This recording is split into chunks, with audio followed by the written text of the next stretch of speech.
Hi, welcome back on Do It Yourself channel. Today I'm gonna show you how to reset app preference in your LG K50.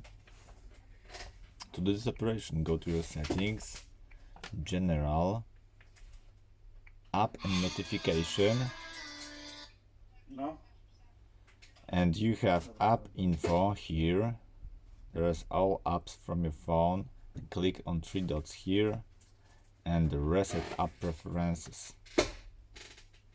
This will reset all preferences for disable apps, disable app notification, many options, and app data will be not deleted. Reset it, reset successful, and your all apps are resetting preferences. You can create the new preferences if you want.